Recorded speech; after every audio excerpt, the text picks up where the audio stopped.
siya namatay? Bakit siya namatay?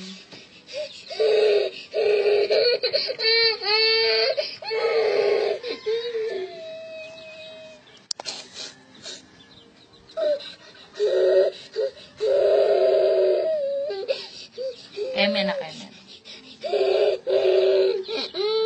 Yaman na bibili na lang tayong bagong sisi.